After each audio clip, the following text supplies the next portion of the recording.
যাদবপুরের দিকে নজর রাখবো, তার কারণ যাদবপুরের সব পক্ষকে নিয়ে বৈঠক হওয়ার কথা এবং সেই বৈঠকের মধ্যেই উত্তেজনা। বাম ছাত্র সংগঠনের বিক্ষোভ, ক্যাম্পাসে হামলাকারীদের গ্রেফতারের দাবিতে স্লোগান এসএফআই এর, অরবিন্দ ভবনের সামনে বামেদের ধর্ণা বিক্ষোভ, একটা উত্তেজনা তৈরি হয় এবং এই মুহূর্তে সরাসরি আপনাদের নিয়ে যাব যাদবপুর বিশ্ববিদ্যালয় ক্যাম্পাসে। সেখানে সুমন মহাপাত্র আমার সহকর্মী রয়েছে। সুমন, কি চলছে এখন? তবে একেবারে যাদবপুর বিশ্ববিদ্যালয়ে অরবিন্দ ভবনের সামনে সেই অল স্টেক হোল্ডার বৈঠক চলছে এবং সেখানে বিক্ষোভ এখনও চলছে। আমি তোমাকে 3 নম্বর গেটের বাইরের ছবিটা দেখাই। 3 নম্বর গেটের বাইরে ইতিমধ্যে কিন্তু পুলিশ মোতায়েন হয়ে গেছে। তুমি জানো যাদবপুর বিশ্ববিদ্যালয়কে কেন্দ্র করে বারবার উত্তেজনা ছড়াচ্ছে, তাই যাতে পরিস্থিতি বেগতিক না হয় তার জন্য কিন্তু 3 নম্বর গেটের বাইরে ইতিমধ্যে পুলিশ উল্টো দিকে দেখাবো তাড়াতাড়ি সিআরপিএফ জওয়ানরা তারাও কিন্তু এখানে এসে মোতায়েন হয়েছেন।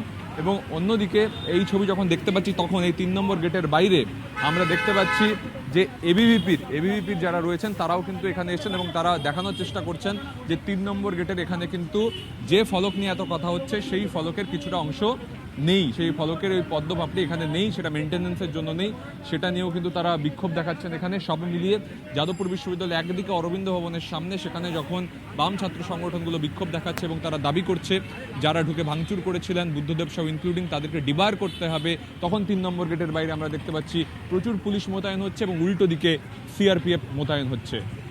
সুমন, আরও একটা বিষয়, এই যে হামলার ঘটনা ঘটেছিল তাতে হামলাকারীদের এখনো পর্যন্ত কোনো গ্রেফতার নয়, এই প্রশ্নটাও কিন্তু সামনে এসছে। সেক্ষেত্রে কর্তৃপক্ষের কোনো রকম বক্তব্য?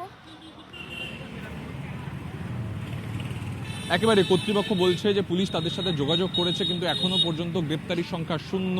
যাদবপুর থানার পুলিশ এখনো পর্যন্ত সিসিটিভি কালেক্ট করতে আসেনি, সেটা নিয়েও কিন্তু কর্তৃপক্ষ বলছে যে তারা পুলিশ এলে তাদেরকে তৎপরতার কথা বলবে।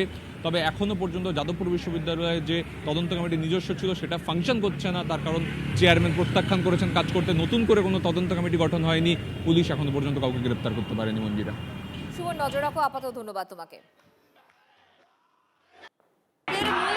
দাবি আছে প্রাথমিক এবং সবথেকে ইম্পর্টেন্ট দাবি হচ্ছে যে যাদের সিসিটিভি ফুটেজে শনাক্ত করা গেছে ক্যাম্পাসে এসে ভ্যান্ডালিজম চালিয়েছে তাদের অবিলম্বে ডিবার করতে হবে, তাদের এগেনস্টে প্রপার স্টেপ নিতে হবে। আমাদের দ্বিতীয় দাবি হচ্ছে এই যে তদন্ত কমিটি গঠন করা হয়েছে সেই তদন্ত কমিটিকে পুনর্গঠন করে সেখানে ছাত্র প্রতিনিধিদেরকে অবজারভার হিসেবে যুক্ত করতে হবে।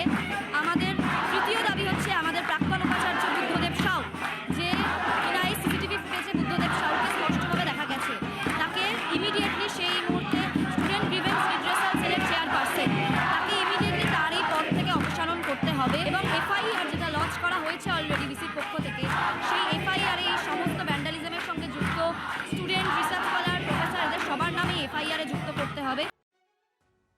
কর্তৃপক্ষের সেই দিন যে ভূমিকা নেওয়ার প্রয়োজন ছিল কর্তৃপক্ষ সেই ভূমিকা নেননি। যাদবপুর বিশ্ববিদ্যালয়ের গেট মধ্যরাত্রে খুলল কে, কার নির্দেশে খুলল, এটা অবশ্যই তদন্ত হওয়া দরকার। যাদবপুর বিশ্ববিদ্যালয়ের গেট এরকম মধ্যরাত্রে খুলে দেওয়ার কথা নয়। রাত্রি 9টার সময় সমস্ত একাডেমিক অ্যাক্টিভিটিস বন্ধ হয়ে যাওয়ার পর গেট বন্ধ হয়ে যায় এবং সেই গেট কখনোই মধ্যরাত্রে যারা সিকিউরিটির দায়িত্বে আছেন তাদের খুলে দেওয়ার কথা নয়। কেন তারা খুললেন এইটা অবশ্যই তদন্তের আওতায় আসা উচিত। যথেষ্ট সিসিটিভির ফুটেজ আছে।